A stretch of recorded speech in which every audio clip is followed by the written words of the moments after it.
about me.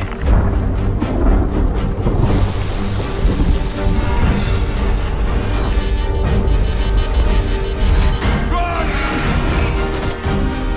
You won't tell anyone.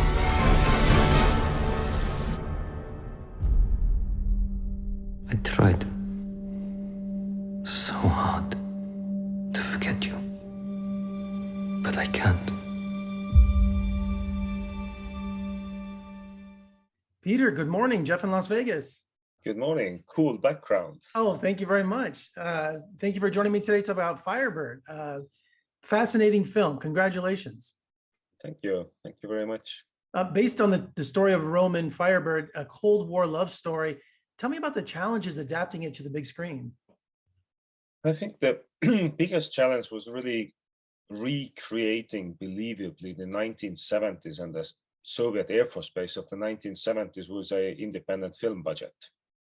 And also for me, this was my first feature debut. So a pretty big learning curve to make it all happen.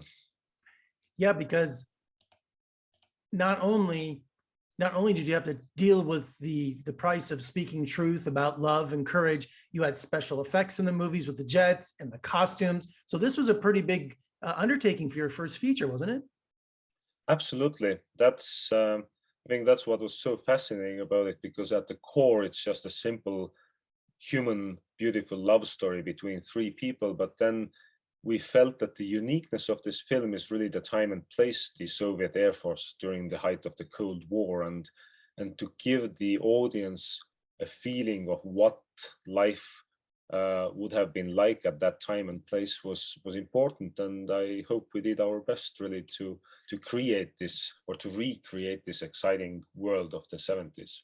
You also co-wrote the screenplay with Tom Pryor, who also stars in the film. How was that experience? Pretty amazing. Yeah, the original autobiography of Sergei reached me at the Berlinale Film Festival, and I read it, and I actually cried at home and just felt that I have to turn it into a film, and then started writing. And when I thought that this amazing masterpiece is ready, we were introduced with Tom by a mutual friend, a film producer from Los Angeles.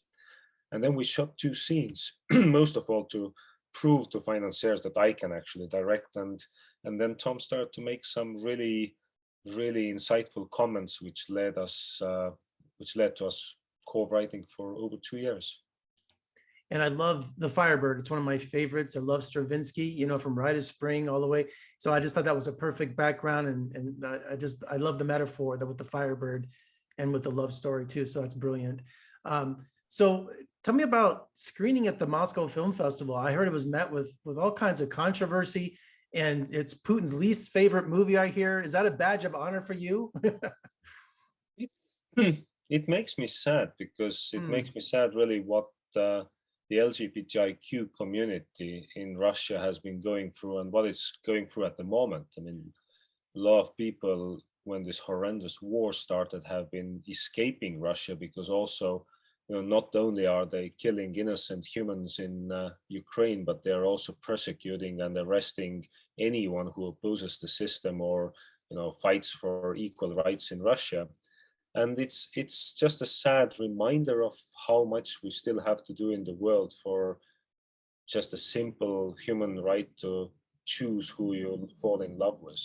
And whatever progress was being made in Russia now with the outbreak of the war, and it seems like everything's been driven back, it's been accelerated, how oppression has been. It's been going on actually for more than 10 years, but now it's brought to the world's limelight. The state of, well, the total lack of respect for human rights in that country.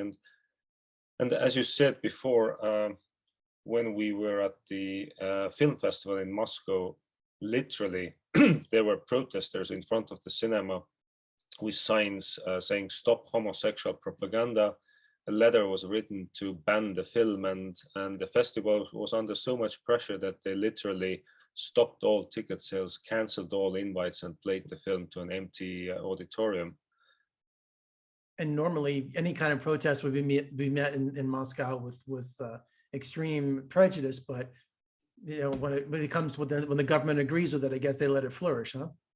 Oh yes, I mean there is no freedom of speech. There were 93 press articles after the festival, 92 of which were inherently negative, in headlines like "A Brit, an Estonian, and a Ukrainian shame the Moscow International Film Festival." Because Oleg, our other lead, is a Ukrainian actor, which of course is even more complicated now. Well, Peter, congratulations on your first film, and you're a very brave filmmaker, and I'm glad your voice is loud and clear. So thank you for joining me today. Thank you very much.